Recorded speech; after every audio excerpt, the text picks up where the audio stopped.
Is the ukulele in my suit? Excuse me, waiter. Is the ukulele in my suit? I do declare it's breakfast with Bob. Poncho Man. This is Breakfast with Bob. My name is Bob Babbitt. We are brought to you by EAS Sports Nutrition, Hoka One One, Polar, Osca Wellness, VeloFix, Four Seasons Hualalai, and we are airing on triathlonworld.com. Our next guest, a gentleman I haven't had the pleasure to chat with on the show before, Cyril Viennot from France. Yeah. Did I say that okay? Yeah, it's okay. Perfect. I love that. So, Cyril, since we haven't chatted before, let's talk about your background. You were a PE, a sports teacher. Yeah.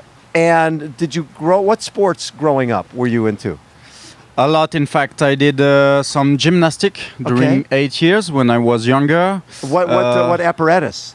Rings, everything. Everything. You know. I wasn't very, very good. I liked it, but I wasn't very good. It didn't like you.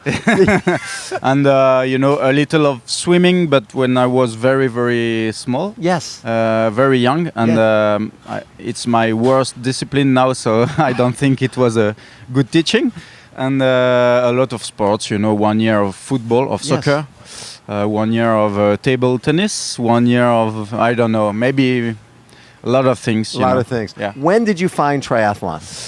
When I was 12, so quite early. Oh, but my God, yeah. I just did that for fun, you know. Not a lot of training, and I began to do it seriously when I was at university. And at that point, were you thinking of trying to make the Olympic team for France when you got into it seriously? Olympic team, no, never. Never. I'm a too bad swimmer. Too bad swimmer, yeah. Okay. Yeah. And so when you got into triathlon, it was more of the longer races? Not really. I did, French Grand Prix. I don't know if you... I do. So I did a lot of first division, second as well, right? Yeah, second division, first division. Yes. During maybe 10 years. So I tried to be faster and faster in the swim. Yes. So every year I was a little faster and Yes. the level was a little higher. Yes. So I was in the last pack every time. Yes. And after 10 years, I began to think that I had better to do on the long distance. And at the same time, you were teaching. Yeah. You were as a PE teacher. Yeah. I was working till 2013. So even after, because you turned pro in 2010 or so. 2010, I was working 80%. Okay. I did a very great season because Roth was my first long distance race. Yes. And I was 7th. You finished 7th at Challenge Roth in your first. And with a very strong profile. Yes. So the year after, I was working 60%. Yes. Till 2013, and after I stopped. Then you realized that maybe you could make a living. Yeah. At this. And when I stopped working, my level increased a lot. So you got better. Because you could put more time into more training time, and racing. More training camps, because when I was teaching, I only could do training camps on holiday time. Right. It was different. Yeah. Yes. So when you first came here, actually before you came here for the first time in 2011, was the 7th at Challenge Roth? Was that your best performance, do you think? Yeah, sure. Because, before coming here, I only did 2 seasons on long distance. Yes. So, it was my best. So when you come here and you finish 15th and you go 8:37, that's very impressive. Yeah, for me it was amazing. It was the first time. And when I was looking at the pro field, I was thinking, I can't beat him. I can't beat him. I can't beat him. No. And I was thinking, why am I am here? And finally, the race is very special here. Some people doesn't support the humidity, the warm weather. For me, it was not perfect. It was hard, but I think I'm quite good on these conditions. That's why I did some great races here. Yeah, so you go 15th, and then the following year, 18th, but then you moved up to 12th. Yeah. Right? And then in 14, 5th. Yeah. That's huge. When you start finishing 5th at the World Championships, that people start looking. Did that help you with sponsors and more support? Oh, yeah, a lot, because, in France, The best performance ever before that was sixth. So fifth is the best performance ever in the ever history for French triathletes. Yeah. So it helped a lot. Yeah. Now, who was that? Was that Yves Cordier? No. No, it was. I forget. Don't worry about it. Yes, yeah. But so then after, was there more pressure on you after you finished fifth coming here Yeah, last year? Sure. Yeah, last year everybody was asking me, and now the You podium, can win. the podium, the podium. You win podium. Win, not for the moment. More podium. More podium. Podium for a French guy, it would be amazing. So it was Patrick Vernet. Sorry. Yes, it was. Yes, Patrick Vernet. Thank you. Yeah. Thank you. And so podium would be the goal, you know. But And that's your goal now. So last year you took sixth. Yeah. And again, you went like 8:25 or something. You still had a really, really good race. Yeah. I try to be stronger and stronger every year, but everybody does. So Everybody gets stronger. Yeah. But you just went and took a silver at the ITU World Championships in Oklahoma City. Mm-hmm. That was an 18-mile run at the end of that last weekend.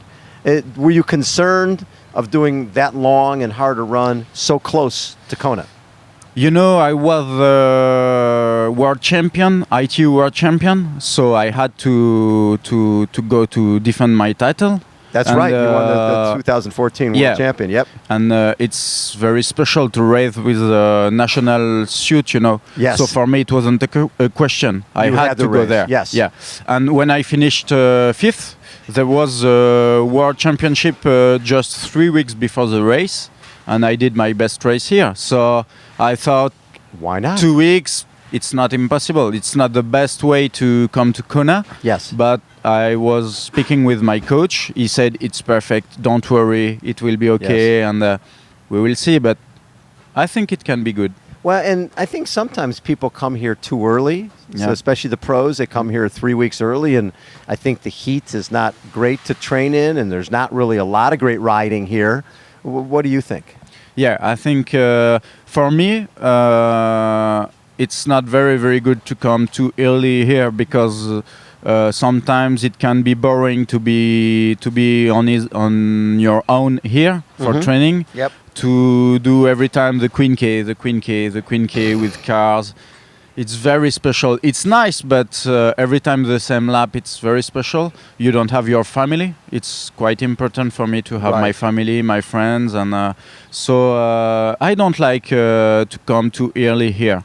This year it was special because there was World Championship. It's a long trip for me. Yes. But usually I just come about 10 days before the race. I think it's okay. Well, and 2 World Championships in a couple weeks. Yeah. That's good. Yeah. You know, you got silver at one. Yeah. You sort of have nothing to lose. Yeah, you know that the season is here. You know, so you can do some just race for fun all year, and everything happens at the end of the season. A lot of people come to this race and put a lot of pressure on themselves. It seems like you look at this as obviously you're going to race and you're going to race hard, but it is like a vacation. We're in not a bad place to work. Just have a look. It's amazing to be here. Yeah. Yes. So it's every time special. You can go to the beach, see turtles, see dolphins, and you have a very important race. So it's very special to be here. And I try to just focus on my race, to do what I can, and I know that I can't, manage everything. Right. I can't. I just have to do my best, and we will see what happened.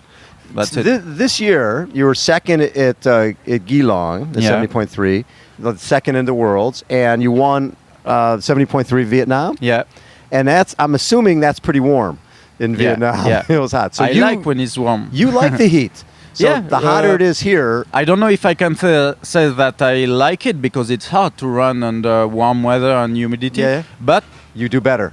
I try to think that I'm not so bad when it's hard. Yes. Yeah. When it's humid, when it's very hot, I'm not so bad. So what's interesting is you're from France. You think that the heat would be an issue for someone from France, but you seem to deal with it well. Yeah, I don't know.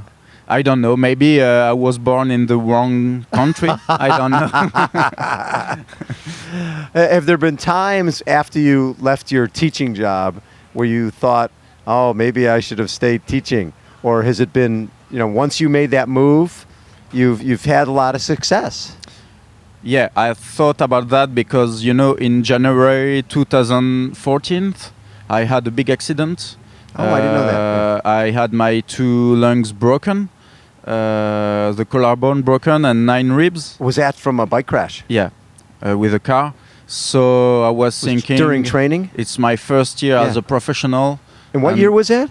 In Lanzarote. I was training in Spain, in Canary Island. Yes, Canary I was Islands, in a training camp, and the first day of the training camp, I was hit by a car. Oh. And after that, it was hard because I couldn't train till middle of April because I had serious injuries. Yes. I didn't know if I could just recover and be as strong as before. So it was very complicated in my mind, and you started wondering if maybe I should have kept my other job. But I trained so hard after that because I wanted to prove me something and to try to do my best. And it was the first year I stopped working, and I didn't want to did that for nothing, Right. So it was a good motivation, and it was my best race in Kona after all. So it ended up that was the year you finished 5th. Yeah. After coming back from that bike crash. It was very, very special year for me. Yeah. I love that. Yeah. But I came here thinking, I qualified. It was hard to qualify because of the accident. Yes. I'm here. I did a good ITU long distance world championship. Yes. So no matter, we will see what happened. And I just came here saying my season is okay. So let's race and we will see what happens. I mean, you've had a great season. Yeah. Your season's it's been great so far. So anything you do on Saturday is bonus. Yeah. Exactly. I love it. Cyril, thank you so much for taking time. Yeah, thank you. Really, for really a me. pleasure to get to meet you. And so where do you live in France? Where? No, I live in Jura, near Switzerland. Okay. But I used to live 75 kilometers in north of Paris, in Beauvais. Okay. Beauvais, yes. My city. And we moved in July with my family. Perfect. Yeah. Cyril, thank you so much. Thank you. Poncho Man, take us out. There's the ukulele in my suit. Excuse me, waiter. There's the ukulele in my suit. I do declare it's breakfast with Bob and brother Cyril. Poncho Man.